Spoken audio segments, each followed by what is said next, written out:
안녕하세요. 오늘도 와주셔서 감사합니다. 구독과 좋아요 부탁드리며 오늘의 사연 시작하겠습니다.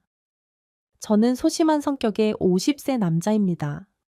젊은 시절에는 소심한 게 아니라 신중하고 조용한 거라고 생각했는데, 나이 들어보니 그냥 소심한 성격이더라고요. 집에서 가업처럼 하던 나무 농장을 이어받아 하다 보니까 사람 만나는 것보다는 나무 풀 꽃이랑 함께 있는 시간이 더 길고, 그나마 만나는 사람도 해외에서 온 노동자들이다 보니 하루 종일 입 한 번 떼지 않는 날이 허다합니다. 그나마 부모님 살아계실 때는 아침 저녁으로 함께 식사하며 한두 마디라도 나눴는데, 작년에 어머니 돌아가시고 올해 최아버지 돌아가신 후에는 정말 말을 할 곳이 없어서 말을 못하는 하루하루가 가고 있습니다.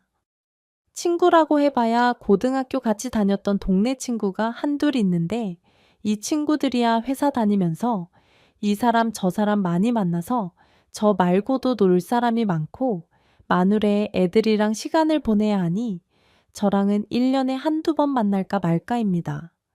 그나마도 작년에 만났을 때 제가 술을 먹고 한번 갱판을 치는 바람에 그 이후로는 서먹해져서 서로 연락도 잘 안 해요. 평소에는 애들이 모태솔로라고 놀리고 반백년을 홀로 사느라 몸에 사리가 생겼을 거라 놀려도 그냥 웃으면서 넘기곤 했는데, 그날따라 유난히 그 말이 화가 나고 울컥하더라고요. 한 번도 그래 본 적이 없는데 저도 모르게 버럭 화를 내면서 상을 뒤집어 엎어버렸습니다. 농담처럼 웃으며 말했던 친구는 너무 놀라서 얼굴이 하얘졌고, 한 친구는 심장이 이상하게 뛴다며 버게이긴 굴을 불러 병원으로 가버렸고, 저는 태어나서 처음 경찰서에 가서 혼도 나고 가게에 돈도 물어주게 되었습니다. 아마 애들도 당황하기는 했을 거예요. 수십 년간 모태 솔로라고 놀려왔는데 새삼 제가 버럭 화를 냈으니까요. 나중에 남자도 갱년기가 온다는데 너도 그런 거 아니냐며 사과도 아니고 위로도 아닌 애매한 비아냥과 함께 유야무야 넘어가긴 했지만, 그날 이후 저는 유난히도 외로움이 사무쳐서 혼자 술을 먹다 눈물을 흘린 적이 한두 번이 아닙니다. 부모님이 살아생전 저한테 다 필요 없다. 여자면 된다. 아프리카도 상관없고 아마존도 괜찮으니 그냥 여자만 데리고 와라고 귀가 닳게 말씀을 하셨는데, 결국 이 나이 되도록 연애 한 번은 못 해보고 나무랑 꽃만 키우며 세월을 다 보내버렸습니다. 불행 중 다행이라고 할까요? 그래도 농장은 꽤 큰 편이에요. 직원들도 모두 대를 이어 가업처럼 일하는 사람들이 많아서 저희 농장에서 가장 오래 일하는 김 이사님은 저보다도 10살이 많으세요. 그분은 아버지도 제 아버지와 함께 농장을 일구셨고요. 저한테는 형이나 다름없는 분이지요. 김 이사님도 저희 집 아들이라고 생각하시고 부모님 장례를 자기 부모님 장례 치르듯 그렇게 열심히 꼬박 저와 함께 해주었습니다. 한 가지, 저와 다른 건 일찍 가정을 꾸려서 이미 아이가 셋이나 된다는 거죠. 회사에서야 김 이사님이라고 부르지만 사석에서는 형 동생 하는 사이인데, 며칠 전에 제 손을 꼭 잡고 그러더라고요. 저기, 아유, 어떻게 외국 여자라도 내가 좀 알아볼 거야. 우리 거래하는 소속집 있잖아. 거기 둘째, 아들이 이번에 캄보디아 여자랑 결혼했는데 아이 그렇게 금술 좋게 잘 산대 결혼정보회사에 의뢰하면 뭐 요즘에는 속거나 그런 거 없이 잘 소개해 준다는데 됐어요. 형, 이 나이에 무슨, 그리고 내가 결혼을 할 거였으면 엄마 아빠 살아계셨을 때 했겠지. 두 양반 소원이었는데 둘 다 돌아가시고 내가 새삼 무슨 결혼의 뜻이 있다고. 나는 그냥 꽃이며 나무며 다 돌보다가 물려받을 자손 없으니 직원들 다 나눠주고 죽을랍니다. 아이고 형 큰아들은 관심 없대. 형 뒤이어서 하면 딱 좋은데. 아이고 아슬아. 요즘 애들이 퍽이나 하겠다. 지금도 최대한 여기서 멀리 떨어지려고 드릉드릉 하는데 아이. 그리고 다른 직원들 다 나눠줘도 나 주지 마. 은혜 갚은 까치는 못 될지언정 아이 재산 나눠 먹는 파렴치하는 싫다. 대신 내 살아생전에 나 월급이나 올려줘. 그게 다여김 이사님은 그 아버지랑 똑같이 대쪽 같고 청렴한 분입니다. 그래서 제가 사업을 물려준다느니 나눠준다느니 하는 말도 맘껏 할 수 있는 거고요. 준다 해도 안 받을 사람인 걸 아니까요. 가끔은 김 이사님이 너무 든든하고 좋은 사람이라 아, 나의 인복은 김 이사님으로 끝나서 더 이상 나한테 좋은 사람이 안 붙나 보다 라는 생각을 할 정도예요. 그 형에게는 그 무엇도 거짓말을 하지 않지만 딱 하나 제가 거짓말을 한 게 있습니다. 바로 이 나이에 무슨 결혼이냐고 한 말이지요. 결혼 사실 너무 하고 싶습니다. 더 이상 혼자 잠자리에 들기도 싫고 숟가락 하나 꽂아서 대충 먹는 밥도 먹고 싶지 않아요. 죽 한 그릇을 먹더라도 도란도란 얘기 나누며 함께 먹고 싶습니다. 딱히 뭔가를 안 해도 좋으니 그저 자다 깨서 옆을 봤을 때 고나게 자고 있는 누군가의 옆모습이 있었으면 좋겠다는 것이 제 솔직한 심정이에요. 그런데 희한하게 결혼정보 회사 같은 데서 조건을 맞춰 연결해 주는 건 싫더라고요. 남들이 들으면 아직 배가 덜 고팠다 아쉬운 게 없다. 욕을 하겠지만 그래도 좀 억울합니다. 저도 가슴 뛰는 만남도 해보고 싶고 서로 알아가며 설레는 시간도 가지고 싶습니다. 나이가 50이라 해서 그 모든 과정을 묵살한 채 바로 결혼이라는 결론으로 가는 거 하고 싶지 않거든요. 어쩌면 여전히 철이 덜 든 사람의 헛소리일 수도 있지요. 그래도 그런 만남을 꿈꾸는 것은 죄가 아니잖아요. 아마 제가 이런 생각을 하고 있었기 때문에 친구가 모태 솔로라고 놀렸을 때 참지 못하고 발끈했던 모양입니다. 어쨌든 친구한테 성을 내는 바람에 그나마 간간히 울리던 전화기도 조용하고 어쩔 수 없이 일에만 몰두하는 나날이 계속되었습니다. 한창 봄에 나갈 묘목들을 다듬고 있는데 어디서 계속 전화가 오더라고요. 처음에는 저한테 전화가 올 리가 없다는 생각에 제 전화인 줄 몰랐습니다. 그러다 정신 차리고 받았는데 오래 거래했던 꽃집 사장님이었어요. 농장에서 3시간 정도 떨어진 작은 소도시에서 화원을 하는 분인데 저희 집과 벌써 20년도 넘게 거래를 하셨고 저랑은 누나 동생 하는 사이거든요.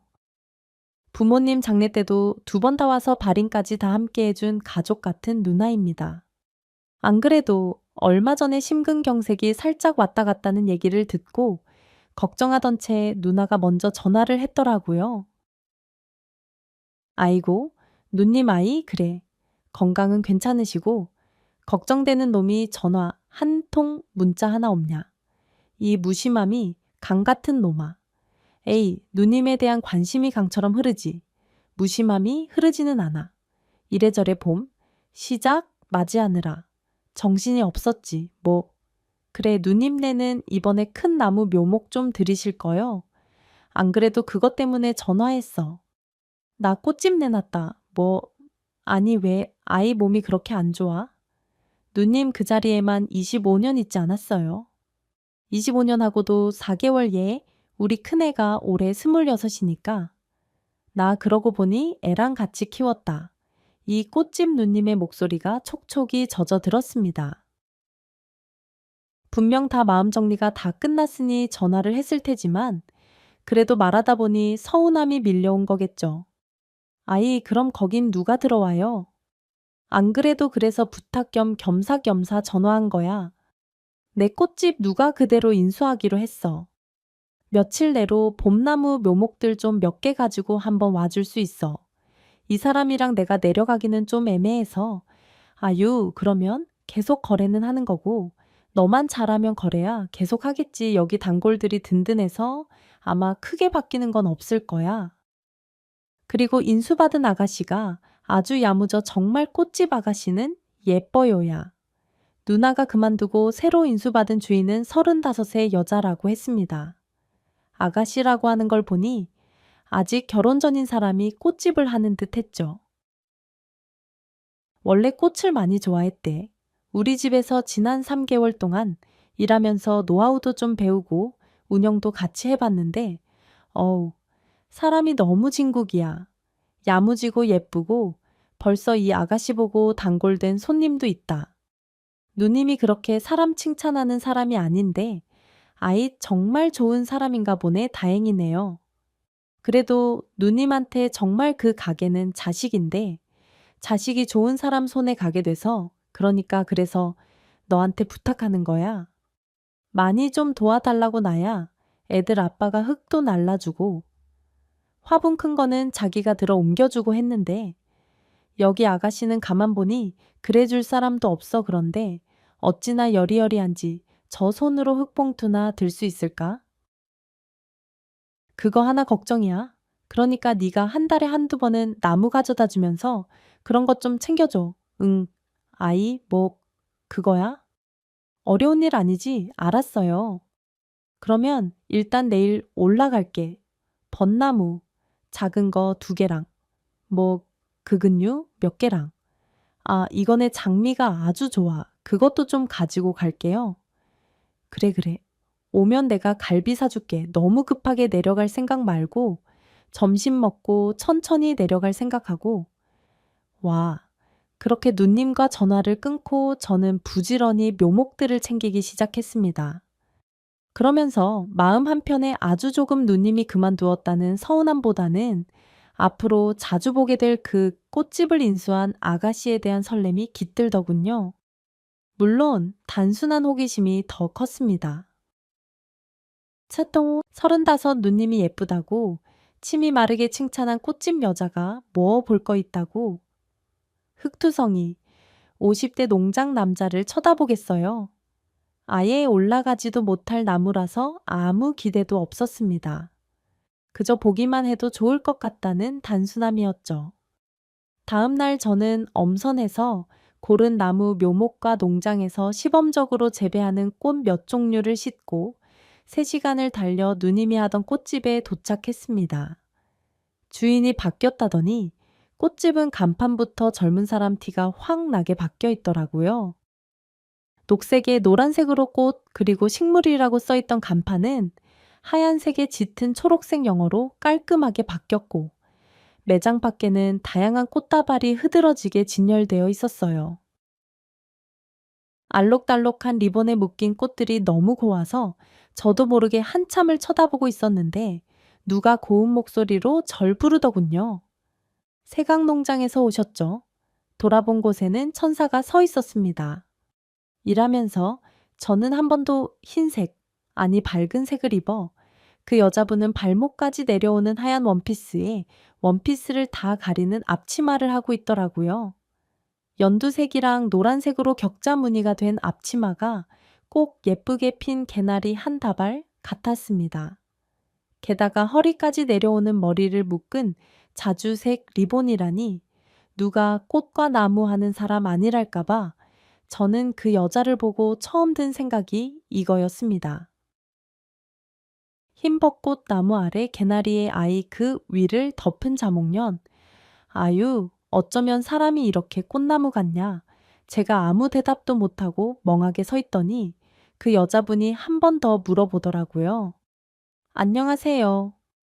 얘기 들으셨겠지만 제가 이 꽃집을 인수하게 됐어요. 세강농장, 아가들이 너무 건강하고 좋다고 전임 사장님이 엄청나게 칭찬하셨어요. 그제야 조금 정신이 돌아온 제가 고개를 끄덕이며 더듬더듬 대답했습니다. 아, 예. 아이, 저희 나무들은, 그러니까 아이, 뭐 화학 비료보다는 땅의 힘을 원천으로 하는 자생력을 키우는 조건에서 자라서 뭐 사람으로 치면 연약한 도시 아이가 아니라 이 상과들에서 뛰어놀며 자란 건강한, 아이고 뭘 그런 걸 떠들고 있어. 그냥 엄청 공들여서 잘 키우고 있으니 잘 팔아라. 그러면 되지. 너도 참 언제 대표 위험 갖추고 젠체도 좀 하고 그럴래? 아유, 내가 말했지. 우리 세강농장 대표 이렇게 사람이 순박하니 꽃하고 나무밖에 몰라. 아이고, 누님 오셨어요. 밥 사주러 왔지 어디 나무 가져온 것 좀 보자. 세상에 나무 너무 좋다. 이거 토분에 심어두면 금방 나가겠는데 그저 저도 안 그래도 보자마자 토분에 심으면 너무 멋있겠다. 했어요. 좀 큰 토분에 넉넉하게 심으면 멋있을 것 같아요. 아이 토분 옮겨드릴까요? 정말요? 그러면 너무 감사하죠. 안 그래도 무겁고 커서 좀 걱정하고 있었는데 생긋 웃는 얼굴이 얼마나 예쁘던지요.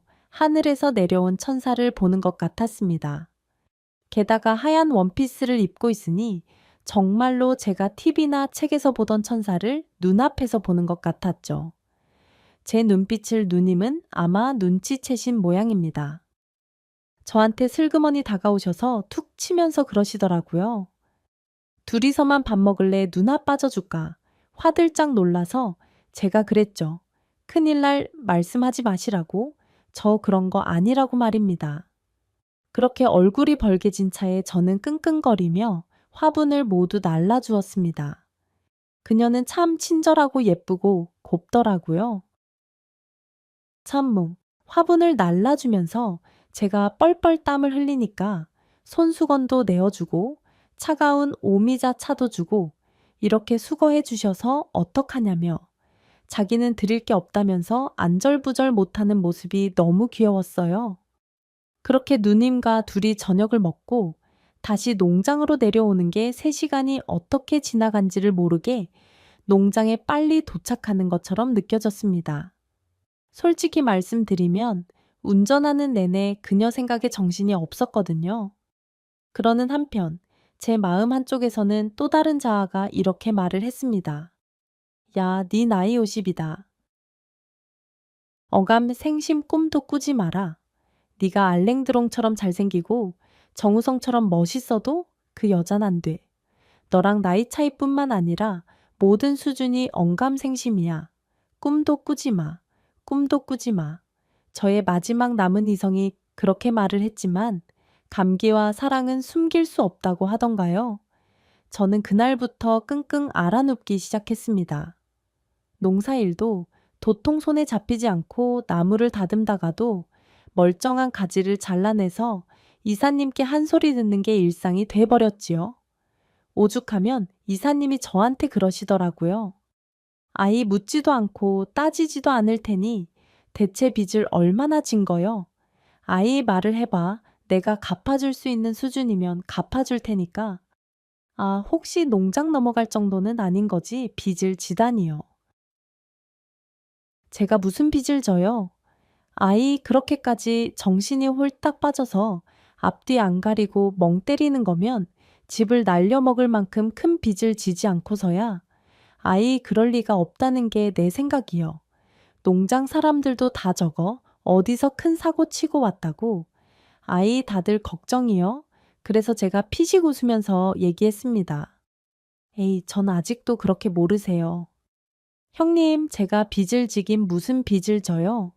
저 화투도 고스톱도 못 치고 민 화투나 간신히 치는 사람인데 아이 제가 어디 가서 뭘 하겠습니까? 그러자 김 이사님이 가슴을 펑펑 치며 그러시더라고요. 아니 그런 놈인 건 아닌데 이 꼬라지라고 있으니 아니 어디서 보이스피싱이라도 크게 당한 것 같아서 내가 하는 얘기요. 아유 어떻게든 메꿀 수 있을 때 메꿔야 하니까 그런 거 아니라고. 김 이사님을 안심시켰지만 제 하는 행동은 전혀 아닌 게 아니었습니다. 사고는 계속 발생했어요. 꽃도 뒤집어 엎고 나무도 뒤집어 엎고 이상한 데로 배달하고 정말 이러다가는 제명에 못 살겠다 싶었던 그때 그녀에게 연락이 왔습니다.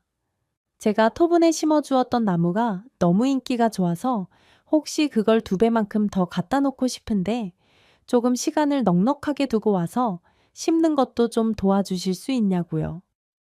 아무래도 혼자 하려다 보니 아직은 좀 힘들고 어렵다는 말과 함께 말입니다.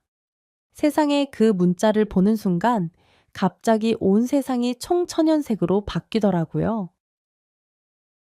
그전에는 뭔가 칙칙한 회색 빛이었거든요. 갑자기 농장에 무지개가 뜬 것 같고 꽃들이 더 환해진 것 같기도 하고 나무들이 막 말을 거는 것 같기도 하고 제가 정말 제정신이 아니구나라는 생각이 들어 피식피식 웃음부터 나왔습니다. 그렇게 웃음을 참지 못하면 농장으로 나가서 나무를 마구마구 캐고 꽃도 막 자르고 그랬더니 한쪽에서 농장 사람들이 수군거리는 게 들리더라고요. 사장님 드디어 미쳤다. 야, 인제는 막 웃으면서 꽃 자른다. 아이, 진짜로 정신 나갔어. 아니, 뭔가 큰일이 났다. 야, 나무 자르다 머리 팡 했다는데, 아이, 그거 맞는 말인가? 이상해진 거 맞지? 평소에는 그런 식으로 제 뒷얘기를 하면 그래도 나름 사장이라고 매섭게 돌아보며 쓸데없는 소리 하지들 마시고 일하세요. 라고 얘기를 했지만 그때는 별로 그러고 싶지도 않더라고요. 그러거나 말거나 저는 혼자 히쭉히쭉 웃으면서 그녀가 부탁했던 꽃나무 묘목을 정리했습니다. 김 이사님이 허둥지둥 저한테 와서 그러시더라고요. 아유, 왜? 왜 무슨 일인데 멀쩡한 나무는 왜 뽑아? 이거 내일 배달 나갈 거예요. 저기 좀 시간 걸리니까 배달 나갔다가 늦게 들어와도 기다리지 마시고 다들 알아서 퇴근하세요. 아유, 어디로 배달인데 저기 박 여사님이 그 인계한 그 꼭지. 아이, 그 먼 데를 왜 직접 가? 그냥 택배 보내지. 박 여사님이 부탁하셨어요. 초반에 조금 자리 잡기 전까지는 제가 좀 도와달라고. 아이, 그 박 여사님 아무리 선대서부터 단골이라지만, 아니, 너무 무리한 거 요구하시는 거 아니요. 아니, 내가 한 소리 할까? 김 이사님 말에 저도 모르게 발끈하고 말았습니다. 무슨 물이 다 그렇게 사는 거지. 어우렁더우렁 도와줄 수 있으면 도와주는 거고, 내가 힘이 모자라, 아니면 능력이 모자라. 내가 해줄 수 있는 건 다 해주는 거지, 할 수 있어야죠. 할 수 있다고 그러자 당황한 얼굴로 김 이사님이 저를 위아래로 훑어보며 얘기했습니다. 아이, 알아 할 수 있는 거. 아니, 뭘 그렇게 화를 내고? 그래? 그거 참 이상하네. 요즘에 진짜 이상해요. 내가 무슨 일인지 반드시 알아낼 겨. 이상하긴 뭘 이상해요. 그냥 그렇다는 거지. 나 내일 일찍 갈 거니까 찾지 마요. 그렇게 말을 얼버무린 후 저는 제일 예쁜 나무 모종, 제일 예쁜 꽃을 채 차곡차곡 싣고 다음날 동트기가 무섭게 차를 타고 꽃집으로 갔습니다. 꽃집은 아직 문을 열기 전이더라고요. 그래서 그 앞에 차를 세워놓고 숨을 고르는데 저 멀리서 그녀가 걸어오는 것이 보였습니다. 아주 천천히 마치 꽃이 피 바람에 흩날리듯 그렇게 천천히 걷더라고요. 항상 농장에서 빨리빨리 쟁걸음으로 걷는 사람들만 보다가 그렇게 느리고 느린 걸음으로 천천히 걷는 사람을 보는데 그게 왜 그렇게 예뻐 보였는지요. 마치 영화 속에서 여주인공이 슬로 모션으로 걸어오는 것 같은 느낌이었어요. 그녀는 한 손에는 빵 봉지를 들고 있었고 한 손에는 커피를 들고 있었습니다. 그러다가 제 트럭을 보더니 조금 빠르게 다가오더라고요. 다가오는 그녀를 보고 저도 트럭에서 내렸죠. 어머, 벌써 오셨어요. 저는 시간 조금 더 걸리실 줄 알고 드실 빵이랑 커피 사 오는 길이에요. 세상에 그녀의 손에 들려있던 빵과 커피는 제 것이었습니다. 순간 감동이 밀려오더라고요. 지금까지 누군가가 저를 위해 빵과 커피를 준비해 준 적이 있었던가 싶으면서 이런 경험도 해보는구나. 세상에 내 생에 누군가가 나를 위해 이 아침에 저 멀리서부터 먹을 것을 사다 주는 경험을 하는구나라는 생각에 마음이 몽글몽글해졌습니다. 아이고, 아니 무슨 빵이랑 커피를 그냥 저는 물이면 되는데 그래도요. 이 집 빵 되게 맛있어요. 여기 커피도 되게 맛있고요. 혹시 빵이랑 커피 안 좋아하세요? 무슨 소리세요? 빵과 커피만으로도 먹고 살 수 있는 사람이에요. 네, 사실 저는 빵을 먹으면 소화가 잘 안 됩니다. 밀가루만 먹으면 이상하게 속이 꾸룩꾸룩 거리더라고요. 그리고 커피도 그 까만색 커피 있잖아요. 아메리카노라고 하나요?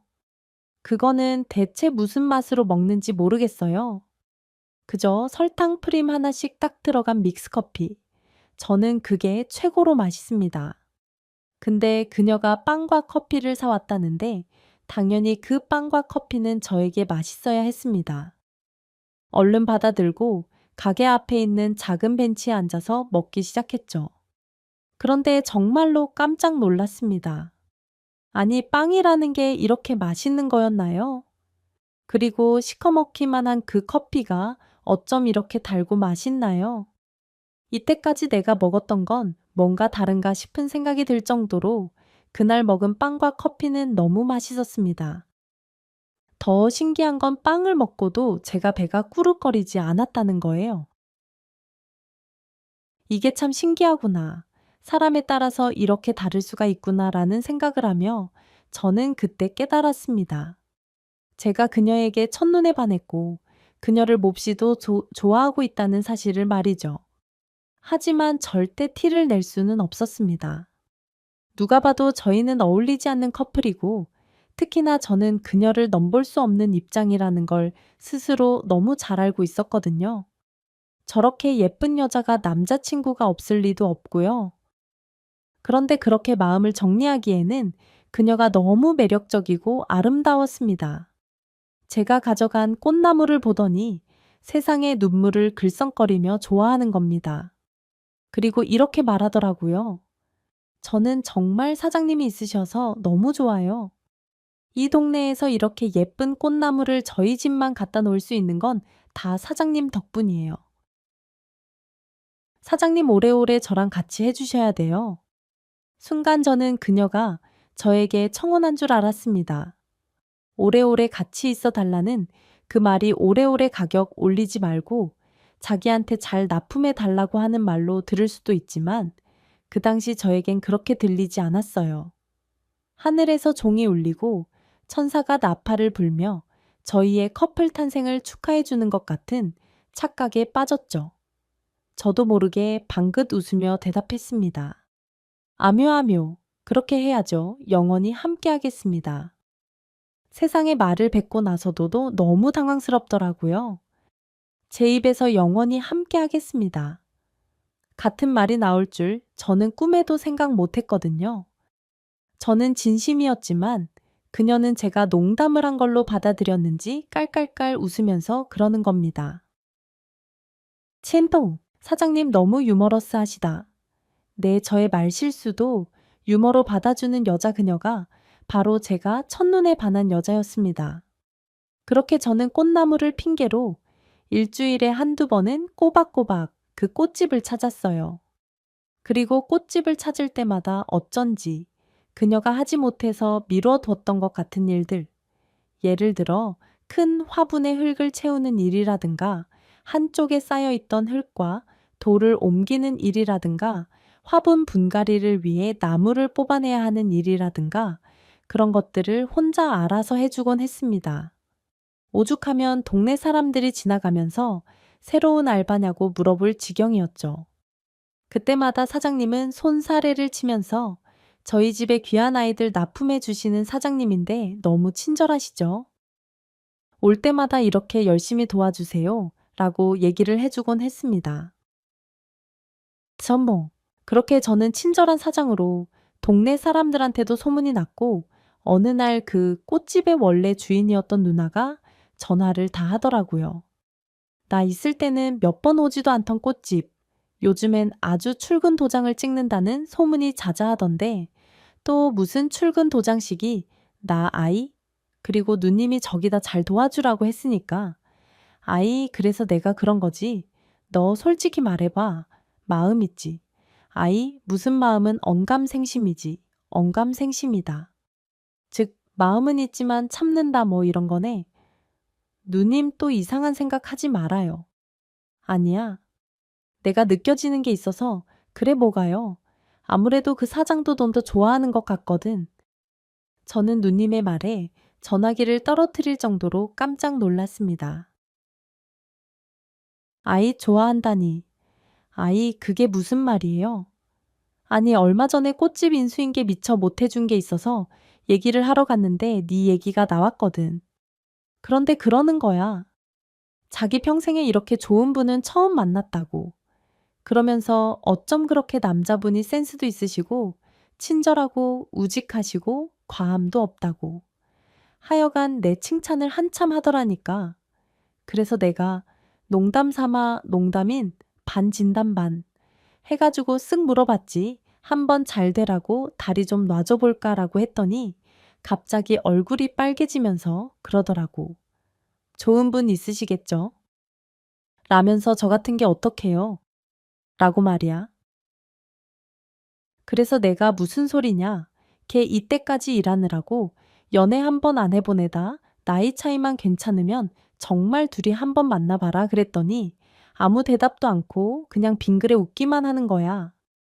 그러면서 저는 너무 부족해서 안 돼요.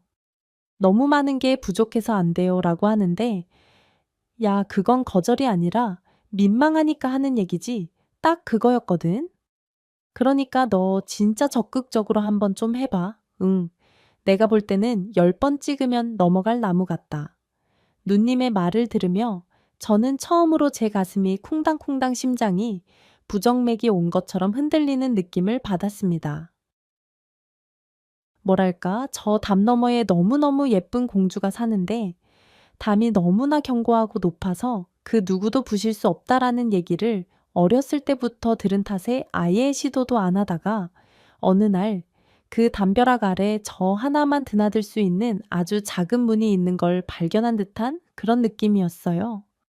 이 문만 열면 저 견고한 담 밖에 있는 공주에게 내가 다가갈 수 있다는 일말의 희망이 생겼다고 할까요? 하지만 희망이 크면 그만큼 실망과 절망도 큰 법이죠. 저는 그거를 잘 알고 있었기에 누님에게 무심한 듯 툭 얘기했습니다. 누님도 설레발 지신다. 저랑 어떻게 어울리기나 해요. 아냐? 아냐? 내 촉은 틀리지 않아 분명 둘이 잘 될 것 같다니까. 너 이래 놓고 나중에 나 모른 척하면 정말 서운하다. 나 분명 너희 연결해 준 거야. 아주 좋은 옷 한 벌 감이다. 아이고, 누님 이상한 소리 하지 말고 그 사람한테도 이상한 소리 하지 말아요. 에이, 그냥 쓸데없는 소리 하지 말아요. 인생에 이렇게 너한테 호감이라도 보이면서 여지 준 여자 있었냐? 이런 여자 생겼을 때 얼른 달려들어서 잡어. 원래 독수리도 뛰어가는 토끼 말고 망설이는 토끼 잡는 법이야, 지금. 그 꽃집 아가씨는 약간 망설이는 토끼라니까 네가 순하고 느린 비둘기를 유지할 때가 아니야. 독수리가 돼서 잡아야지 날갯짓을 하라고. 이 녀석아, 저는 누님의 말을 듣고 끝까지 아니라고 발뺌을 하며 일단 전화를 끊었습니다. 하지막 제 마음 한구석에는 독수리가 자라고 있었어요. 툭툭할 껍질을 깬 독수리는 점점 날갯짓을 퍼덕일 준비를 하고 있었죠. 다음날 밤새 고민하던 끝에 저는 농장에서 김 이사님이 4년간 공을 들인 멋진 장미 묘목을 봐서 차에 실었습니다. 이 장미 묘목을 갖고 제가 농장을 나간 걸 아는 순간 김 이사님한테 제가 어떤 취급을 받을지 등짝을 몇 번이나 맞을지 뻔히 다 보였지만 어쩌겠습니까? 뭐 제가 사장인데 제 마음대로 알 겁니다. 무조건 그 장미 묘목을 채에 싣고 채 시동을 걸었습니다. 그 장미 묘목은 김 이사님이 정말 오랜 시간 공을 들여서 개발하신 나무예요. 노란 장미와 분홍 장미, 빨간 장미, 나무랑 흰 장미까지 한 화분에다가 다 넣어서 약간 토피어리처럼 입체적인 하트 모양을 만들어서 다듬어 놓으신 나무거든요. 그래서 꽃이 피면 한 화분에 빨간 장미, 노란 장미, 분홍, 장미, 흰 장미가 모두 어우러져서 피면서 굉장히 통통하고 예쁜 하트 모양을 만들어낼 수 있게 수년간 지극정성으로 다듬은 나무였습니다. 얼마나 조석으로 애써서 다듬고 돌봤는지 저희 농장에서는 저 나무는 수억을 줘도 못 팔 거라는 농담마저 오가는 그런 나무였지요. 하지만 제가 그걸 과감하게 빼내어서는 차에 실은 겁니다. 그리고 도망치듯 농장을 빠져나와 새벽길을 달려가게로 갔습니다. 어라. 그런데 새벽 5시밖에 안 됐는데 가게에 불이 켜져 있는 거예요. 이게 웬일이지 싶어서 들여다봤는데 그녀가 혼자 가게 안에 앉아 울고 있더라고요. 눈물을 뚝뚝 흘리며 눈물 한 방울 닦고 꽃 한 송이 자르고 그러면서 작은 꽃바구니를 만들고 있었습니다.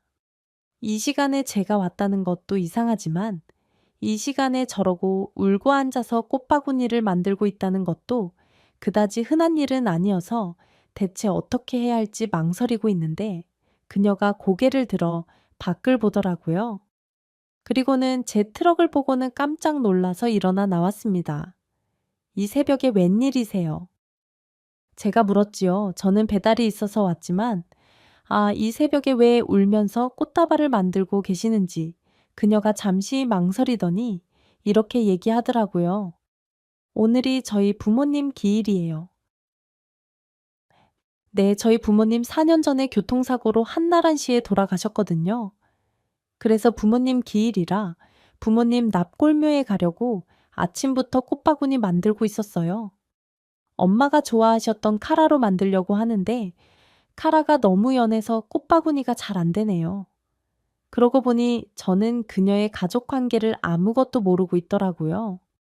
그래서 용기 내서 물었습니다. 큰 사고셨나 봐요. 저희 식구가 다 차를 타고 가던 중에 음주운전하고 역주행하던 차랑 부딪혔어요. 부모님은 그 자리에서 돌아가셨고 저는 병원에 4개월 있다 나왔고요. 아이고, 아이 많이 안 다치셨어요. 뭐 돌아가신 부모님보다는 어쨌건 전 살아있잖아요. 그녀가 뭔가 말을 할 듯 하다가 슬그머니 말을 그만두더라고요. 저는 그런 그녀를 보며 마음속에 더 크게 애정이 자라는 게 느껴졌습니다. 정말 고생 많이 하셨겠네요. 사실 너무 예쁜 나무가 있어서 그거 갖다 드리고 싶어서 온 거였는데 아이 돈은 필요 없습니다. 그냥 제가 선물로 드리고 싶어서 가져온 거니까요. 앞에 두고 마스코트처럼 키우셔도 되고 뭐 파셔도 되고 여튼 저 나무 심어 드리고 제가 납골묘 모셔다 드릴게요. 트럭도 괜찮으시면 같이 타고 가시죠. 세상에 저렇게 멋진 나무를 선물로요. 저거 장미죠. 네, 네 종류 장미를 서로 얽혀서 모양 잡은 거예요. 꽃 피면 정말 예쁠 거예요. 하트 모양이네요. 그녀의 말에 저는 얼굴이 빨개지고 말았습니다. 꼭 제 속을 들킨 것 같아서 너무 민망했지요.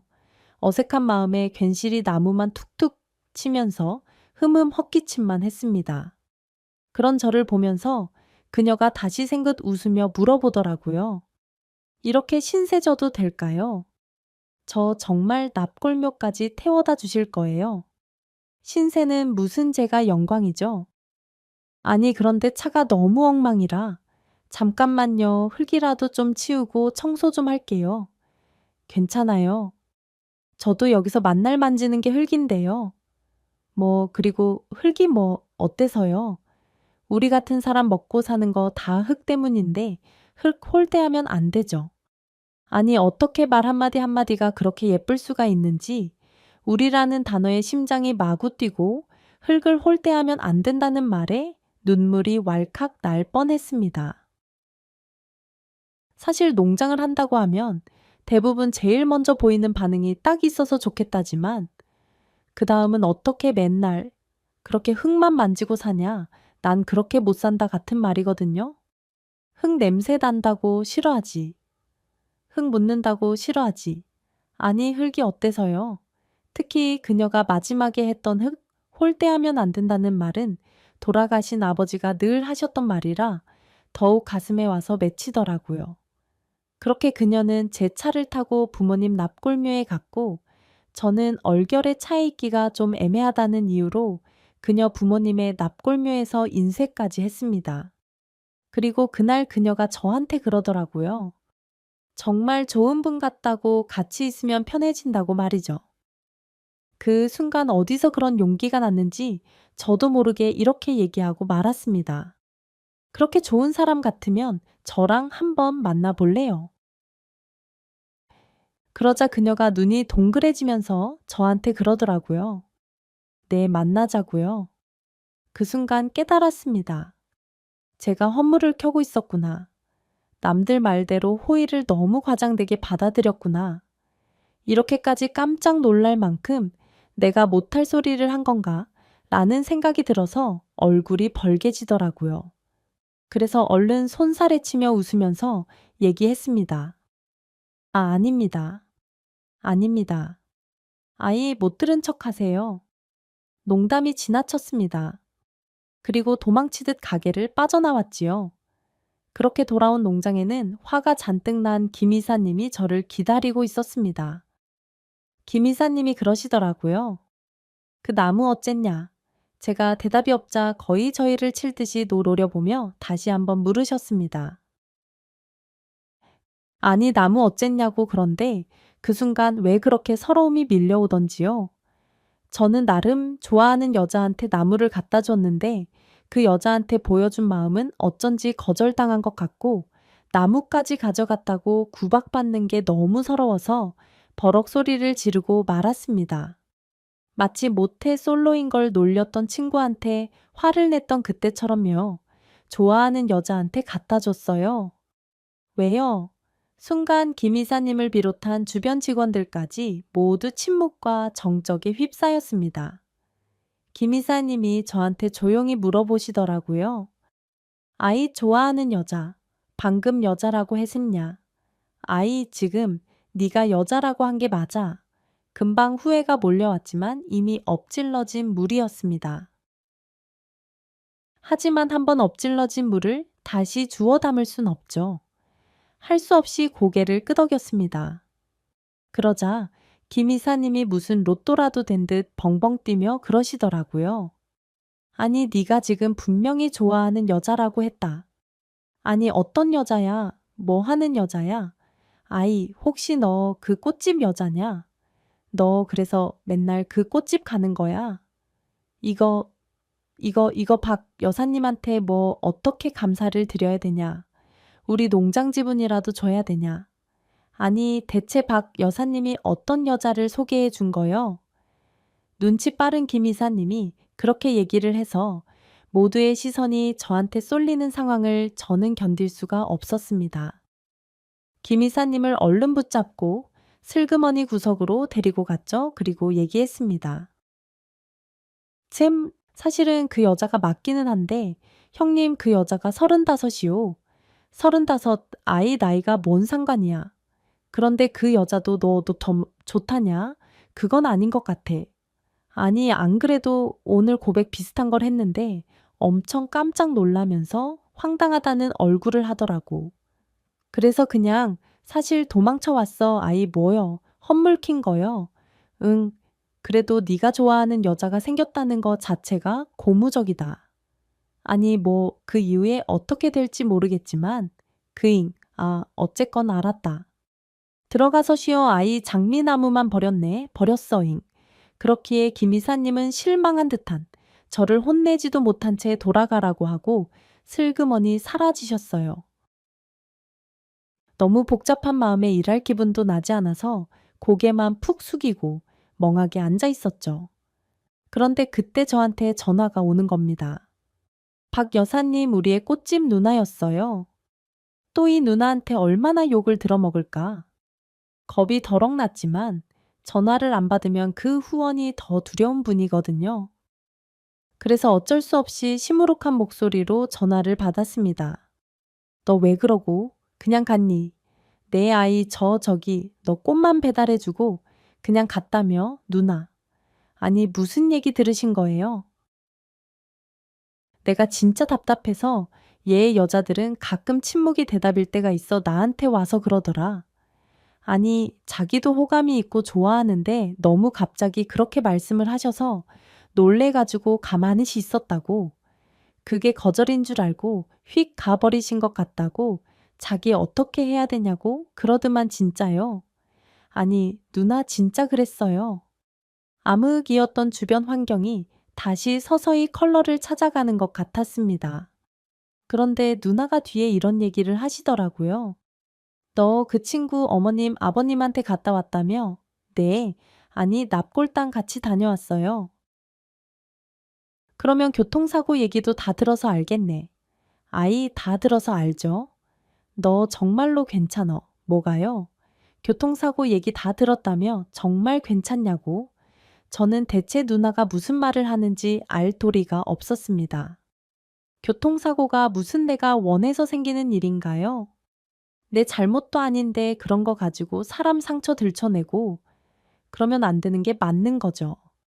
그래서 누나에게 다 들었다 그런데 그게 왜 문제가 됐는지 알 수 없다고 대답했죠. 그랬더니 누나가 안도의 한숨을 푹 쉬면서 그러더라고요. 안 그래도 너는 그렇게 생각할 거라고 생각했어. 그럼 너 다 알고 있고 그래도 괜찮다고 했다고 전해준다. 아이고, 누나 안 괜찮고 할 게 뭐 있어요? 당연히 괜찮은 거지. 아니, 그런 거 가지고 뭐라고 하는 사람도 있나? 얘 그런 거 가지고 이러쿵저러쿵 하는 사람이 많으니까 내가 걱정돼서 둘을 적극적으로 연결을 못했던 거 아니야. 어쨌건 네 인격은 내가 믿었지만 그래 알았다. 내가 잘 전해줄게. 너도 일절 티내지 말고 잘해줘. 응, 정말 좋은 여자야. 내가 뭘 티를 내. 아이고, 나는 아무것도 몰라서 티도 못 내.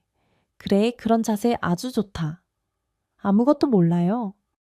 그 자세 너무 좋아. 그렇게 누님이 전화를 끊은 후 저는 혼자 머리를 쥐어 박았습니다. 얼마나 연애 경험이 없고 일천하면 여자가 긍정의 침묵을 보인 거를 황당함과 거절의 침묵으로 받아들이고 그렇게 도망쳐 왔을까요? 한번 물어보기라도 할 것을 말이죠. 저의 어리석음을 원망하며 전전긍긍하다가 슬그머니 그녀에게 전화를 했습니다. 그렇게 가셔서 너무 속상했어요. 미안해요. 방금 저기 누나한테 전화 받았어요. 네, 저도 조금 아까 통화했어요. 다 알고 계시고 다 괜찮다고 하셨다고 그런 거 신경 안 쓰신다고 하셨다는 얘기 들었어요. 그게 뭘 신경 쓸 일이에요. 아니, 뭐 사고가 뭐 내 잘못으로 났나 그렇게 따지면 나도 오늘 내일 사고 당할 수 있는 거지. 뭐 우리는 모두 예비 사고자예요. 뭐 언제 어디서 벌어질지 모르니까 사고지. 그게 왜 흠이 돼요? 말도 안 되지. 그러자 갑자기 그녀가 펑펑 울기 시작했습니다. 그러면서 정말 고맙다고 저 같은 얘기해 준 사람 처음이라며 역시 자기 눈이 틀리지 않았다고 너무 감사하다고 그러더라고요. 그 말을 듣는데 왜 이렇게 제 마음이 울컥해요? 아니, 부모로 사고 잃은 게 무슨 죄가 됩니까? 그걸 가지고 그 여리고 예쁜 사람한테 얼마나 많은 사람들이 상처를 줬으면 이렇게 울까 싶은 겁니다. 아무리 눈치가 없는 저라지만 그 마음은 확연하게 느껴졌습니다. 그래서 한편으론 더더욱 강하게 결심했지요. 사고에 대한 건 일절 묻지도 따지지도 말고 그녀를 대하여야겠다고 말이죠. 제가 조용히 물었습니다. 저 지금 가서 얼굴 봐도 돼요? 그러자 그녀가 울다가 까르르 웃더라고요. 지금 오시면 언제 가시게요, 아이? 뭐? 그냥 살짝 얼굴만 보고 새벽에 내려오면 되죠? 그래요. 저도 보고 싶어요. 와 주세요. 세상에 태어나서 처음이었습니다. 여자한테 보고 싶다는 소리를 듣는 게 말이죠. 저는 불이 나게 뛰어나가 트럭에 시동을 걸었습니다. 그러자 퇴근하려던 김 이사님이 쫓아와서 저를 붙들더라고요. 아이, 너 어디 가려고 그래? 이 녀석아 제가 나쁜 생각이라도 할까봐 당황한 얼굴이었습니다. 그래서 제가 씩 웃으면서 얘기했어요. 아, 형 걱정 마, 나 데이트하러 가. 그러자 김 이사님 눈이 동그래지더라고요. 아니, 뭐요. 30분 전만 해도 죽을 것 같다는 놈이 오해 풀렸어. 그 여자도 내가 좋대. 세상에 김 이사님이 그렇게 기뻐하는 얼굴은 큰 아들이 대학 갔다는 얘기 들은 이후로 처음인 것 같았습니다. 김 이사님이 갑자기 지갑을 꺼내더니 지갑에 있는 돈을 손에 잡히는 대로 집어서 저한테 전해주더라고요. 야야야, 아니 내 놈이 돈이 없진 않겠지만 현금은 없을 수도 있으니까 이거 가지고 다니면서 여자가 돌아보는 거 이쁜 거. 아유, 뭐 저거 이쁘다. 아유, 뭐 저거 귀엽다. 하면 무조건 다 사줘. 일단 사줘. 일단 그 말이 너무 웃겨서 저는 파한대소를 하며 고맙다는 말과 함께 돈을 받고 그녀에게 갔습니다. 그녀는 수줍은 얼굴로 가게 안에서 저를 기다리고 있더라고요. 쭈뼛거리면서 그녀에게 다가갔더니 그녀가 조심스럽게 저에게 손을 내밀었습니다. 저희 악수부터 하고 시작할까요? 역시 그녀는 뭐가 달라도 다르더라고요. 샘, 남자한테 악수를 청하는 여자라니 그 손을 잡는데 세상이 어쩜 그렇게 보드랍고 작은지 손을 잡는 순간 손끝에서부터 머리끝 발끝까지 찌르르 전기가 만볼트는 흐르는 것 같았습니다. 한 번 잡은 손은 절대 놓고 싶지가 않더라고요. 그래서 그날 헤어지는 순간까지 5시간 정도 그녀의 손을 한 번도 놓지 않았습니다. 손에서 땀이 나서 퉁퉁 부을 것 같아요. 5시간쯤 지났을 때 그녀가 웃으면서 그렇게 하는 얘기를 듣고서야 저는 그 손을 놓았고 아쉬움을 뒤로하고 다시 농장으로 돌아왔습니다. 농장으로 돌아오니 새벽 5시 정도 되었더라고요. 한창 농장 일을 시작해야 될 시간이었어요. 밤새 한숨도 자지 못하고 운전만 도합 10시간은 했지만 하나도 피곤하지 않았습니다. 얼마나 씩씩하게 농장 일을 잘했는지 평소는 11시, 12시나 돼야 끝나는 일을 오전 9시에 모두 끝나버리더라고요. 김 이사님이 슬금슬금 다가와 어땠냐고 물어봤을 때 저는 왼손을 탁 내밀며 얘기했습니다. 형님, 이 손이 어제 5시간 동안 여자 손을 잡은 귀한 손이야 구경해. 그러자 김 이사님, 저의 농담에 호응이라도 해 주듯 손을 대지도 못하고 그저 밖에서 어루만지는 척만 하며 이것이 그 귀한 손이야. 50년 만에 처음으로 여자 손 잡아둔 그 귀한 손. 아이고, 아니 못해 솔로들 와서 절이라도 해야겠다야. 이 손을 보고 절하라고 해야겠어. 그렇게 농담을 하며 웃었습니다. 저희가 웃고 떠드는 사이 다시 오후가 되고 헤어진 지 만 하루가 되지 않았는데도 그녀가 너무 보고 싶어 견딜 수가 없더라고요. 그날부터 저는 매일 오후 3시만 되면 차에 시동을 걸고 그녀에게 달려갔습니다.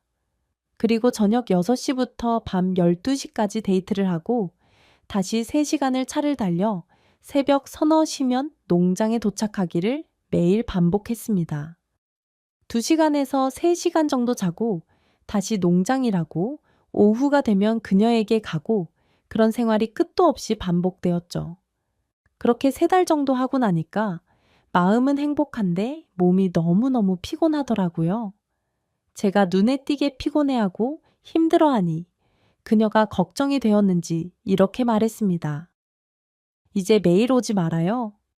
사실 나 교통사고 트라우마 있어서 이렇게 보는 건 좋은데 혹시 사고 날까봐 매일 너무 불안해요.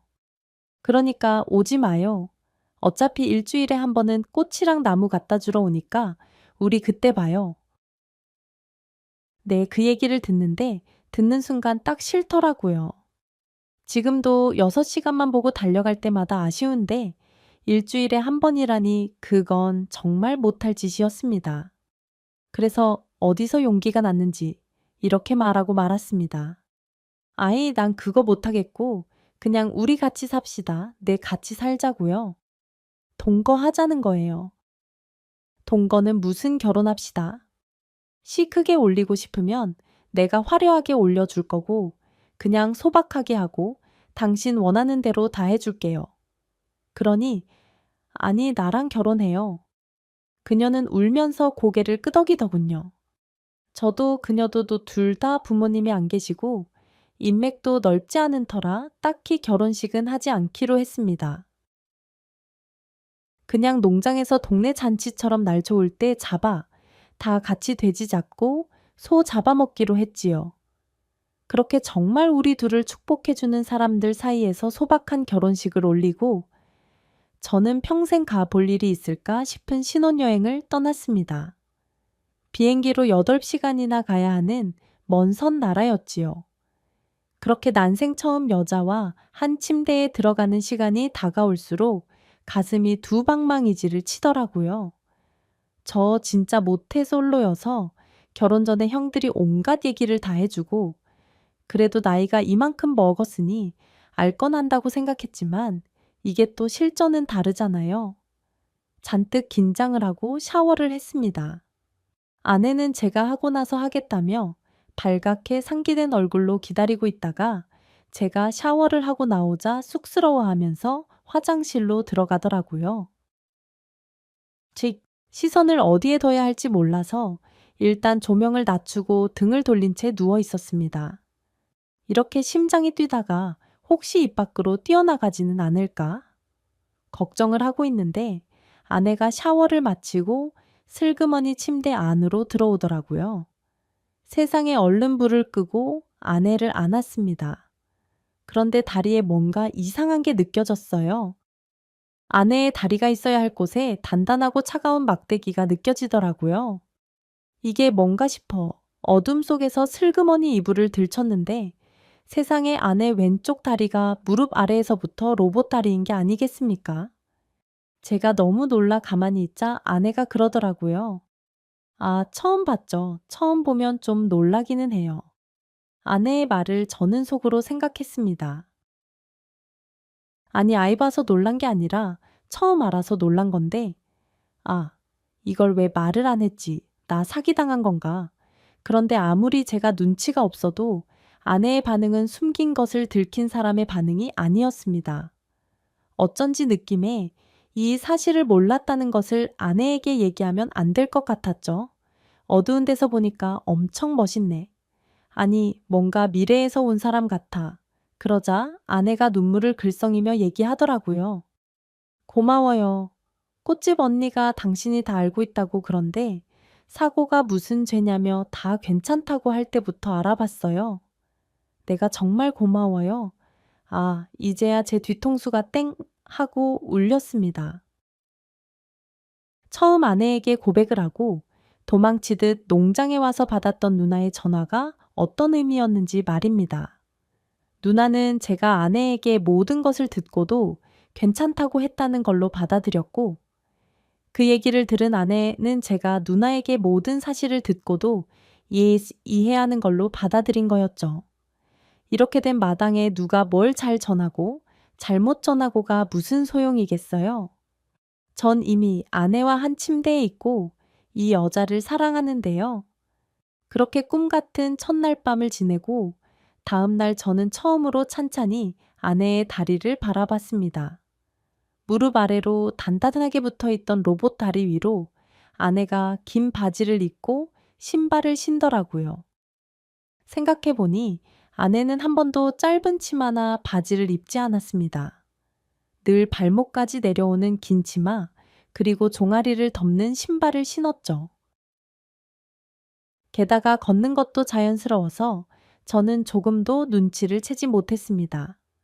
그제야 왜 무릎을 굽히는 것을 힘들어 했는지, 천천히 걸었는지 등이 다 이해가 되었습니다.